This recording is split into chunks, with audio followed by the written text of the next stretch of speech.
Quando desliga é um alívio, né? Dá para ouvir melhor. É porque vocês só estão aqui há 5 minutos.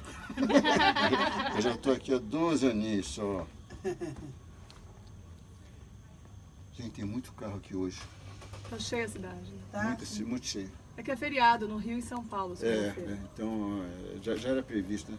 Eu já tenho assim, nesses 12 anos de turismo com ela, já tenho assim um mapinha, sabe, toda estatística. Bem, gente, a cidade de Tiradentes é uma cidade histórica, mas o que é tombado pelo patrimônio histórico é somente o centro histórico de Tiradentes. Então, para vocês entenderem melhor, existe o centro histórico, que é tombado pelo patrimônio, existe a periferia do centro histórico e existe a parte urbana. Nós vamos passar pelos 3 pontos. O que mais caracteriza o centro histórico, que é tombado pelo patrimônio, é o fato de não possuir fiação aérea nas ruas. Então, gente, qualquer local que vocês estiverem, não existindo fiação aérea, Sérgio, é centro histórico tombado pelo patrimônio. A fiação ela é subterrânea, né? Isso é, na realidade, uma forma de resgatar a época dos lampiões. É a única diferença que existe para a periferia do centro histórico. A periferia do centro histórico tem as mesmas características arquitetônicas, é da mesma época também, mas pelo fato de ter a fiação aérea, né, trazendo a parte de energia elétrica e de telefonia, ficou descaracterizado. E por esse motivo, então, não houve o tombamento. Mas, mesmo assim, o patrimônio fez uma exigência, então, para que não houvesse descaracterização da cidade. Ele exigiu que em ambas as partes, todas as casas tenham a frente branca, com postes, portais e janelas, na cor que a pessoa quiser. Mas tem que ser dentro de um determinado padrão. Existe uma exceção de casa branca, que é uma casa que nós vamos ver mais adiante, é uma casa cor de rosa e branco, e essa casa foi construída antes de 1938, ano do tombamento. Ela já estava pronta e a tendência do estilo dela é para o neoclássico. Então, se pusesse nela as cores com as características do colonialismo, ela iria destoar. Eles acharam até mais sensato deixar ela na cor original. Sempre terá que ser rosa e branco. Tudo que eu disser para vocês aqui, conforme nós formos desenvolvendo o passeio, eu vou relembrando para que vocês possam ter uma assimilação melhor, tá? E essa paradinha aqui, gente, também é um pouquinho mais longa, porque isso também para servir de base para todo o desenrolar do passeio, tá? Deixa eu desligar meu celular também, que eu...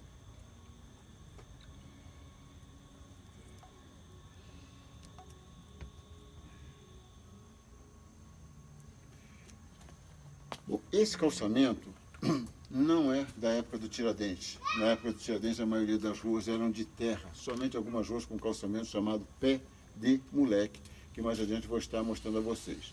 Esse calçamento aqui é o calçamento de Lages, são pedras que vieram da Serra São José, e ele foi posto aos poucos aqui na cidade através de obras de mutirão dos próprios moradores da cidade. E o patrimônio também observou que não agredia nem feria nas características coloniais, então ficou fácil de ser inserido no contexto. Ok? É também chamado de calçamento de solteiros e casados, porque eram os homens da cidade, né? Então os solteiros eram os filhos, os casados eram os pais. Os pais carregavam as pedras maiores e os filhos, como eram menores, né, carregavam as pedras menores. Tá? Bem, ali à nossa frente está a igreja de São João Evangelista. Essa igreja era a igreja para os mulatos. Em Tiradentes, nós temos 8 igrejas católicas. Cada uma era direcionada a uma classe social, Vânia. Por quê? A igreja fazia distinção de classe social. E por incrível que pareça, os mulatos, em algumas situações, eles acabavam sendo até mais discriminados que os próprios negros, pelo fato de eles terem a mistura de duas raças. Então, por exemplo, eles não podiam assistir missa na igreja dos brancos. Por quê? Tinham mistura de raça negra. E nem podiam assistir missa na igreja dos negros, porque tinha mistura de raça branca.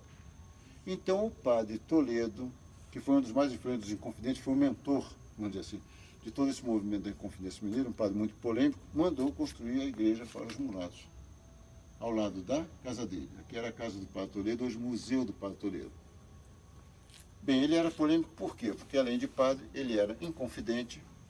Apesar de ser abolicionista, ele também possuía escravos. Só que os escravos do padre Toledo tinham certas regalias que os escravos comuns não possuíam. Nós também vamos fazer essa comparação mais adiante. Ele também possuía filhos, mas dizia para as pessoas que eram sobrinhos. E aqui, Sérgio, eu me distraio mais do que eu trabalho, teve até um trecho de uma vez e falou assim, pelo menos uma coisa daquela época está em dia até hoje. E uma coisa muito polêmica, contraditória, principalmente em relação à Igreja Católica, né? Ele também era maçom, como todos os inconfidentes. Eu até digo, Fernando, que ele era mais tudo e menos padre. Mas por quê? Porque naquela ocasião, Os casais, quando tinham filhos homens, pelo menos um filho homem, era determinado a ser padre. E, na minha opinião, Américo, eu acredito muito que o padre Toledo deve ter sido obrigado a ser padre. Porque de padre ele não tem nada, mas politicamente, economicamente muito poderoso e também um homem muito inteligente, principalmente se nós pensarmos em termos de meados do século XVIII. Bom, quando a gente tem a ideia de um trabalho, né, Cristiane, como foi o meu caso aqui, que você começa a bolar, pensar, pesquisar, estudar, todo aquele contexto, né? Normalmente, quando a gente coloca em prática, acontece o fator surpresa. E aqui na jardineira não é diferente. O fator surpresa aqui qual é? São os causos que acontecem na jardineira. No início eu pensei que fosse coincidência, mas depois eu vi que era uma constante. Ora, se é uma constante, tem que ter algum motivo para isso. E eu sou muito persistente, né? Aí eu fui fundo para ver qual era o motivo. Eu descobri porque o turista é de bom humor, deixou os problemas todos em casa, né? Lá em São Fidélis, em São Paulo também, né? Ele fica mais solto, fica mais à vontade. E nisso vão acontecendo os causos, né? E o turista também é o maior curioso que existe na face da Terra. Ele quer saber de tudo. O ser humano já é curioso por si, né? Mas o turista é mais curioso ainda. Ele quer saber onde é que é, como é que é, por que é, ele quer saber tudo. E eu me propus a isso. Então, como vocês são curiosos, vocês talvez queiram saber alguns causos. Eu vou contar. Ela é a mais curiosa de todos. A minha intenção até, ou seja, de fazer um livro desses causos. Todo causo que tem em passeio, eu vou anotando lá, dou um títulozinho, né, para depois não fazer a redação, né? Bom, teve uma turista que veio da cidade de Sorocaba, eu não posso contar todos por causa do tempo, tá? E se eu comprar todos também, depois nem na cultura eu vou botar o livro lá, porque não vai ter nem condição, né, de vender lá. Bom, teve uma turista que veio da cidade de Sorocaba, ela veio sozinha, a jardineira toda cheia, sentou exatamente onde você está, Vânia. Mas pode ficar tranquila que não pega, tá? E a característica dessa mulher era a seguinte, o que ela pensava saía direto pela boca, sem filtragem alguma.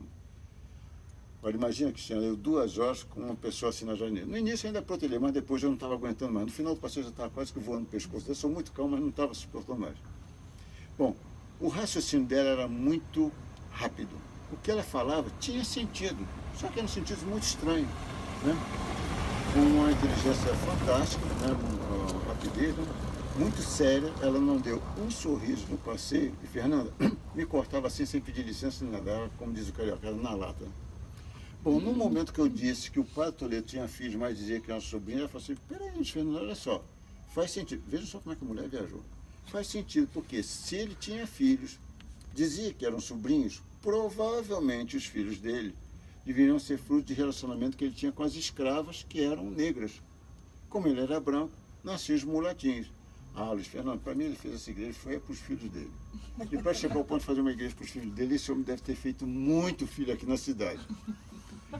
Como foi a primeira vez? Falei, faz sentido, de fato faz sentido. Um negócio meio louco, mas faz sentido, né? Falei, faz sentido, mas não vamos mexer muito na história, não, porque a história da gente é muito bonita, mas ao mesmo tempo é muito melindrosa. Vocês vão ver o que essa mulher apontou mais adiante.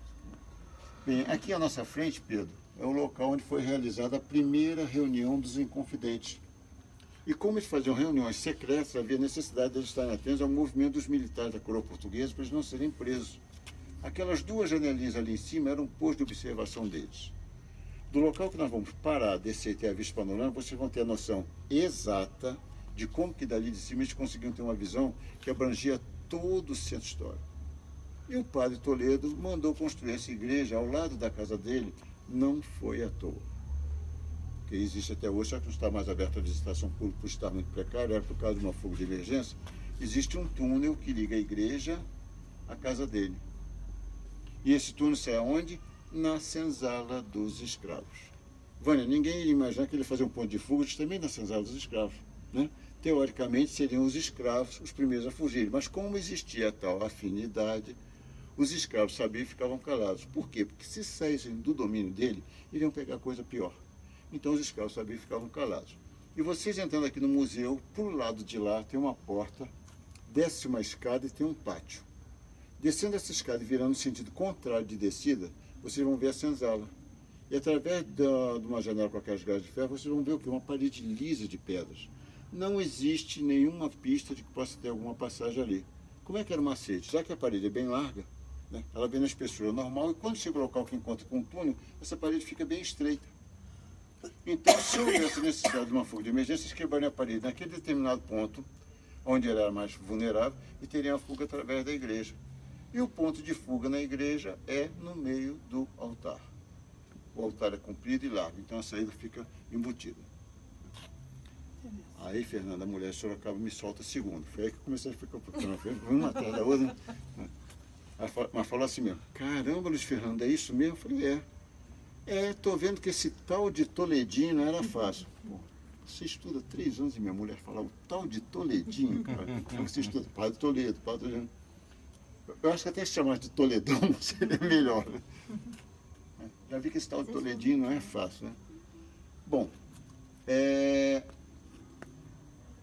aqui à nossa frente, e tem muito carro aqui, mas eu vou tentar fazer o melhor para vocês, está a única estátua do Tiradentes, onde ele está vestido como alferes.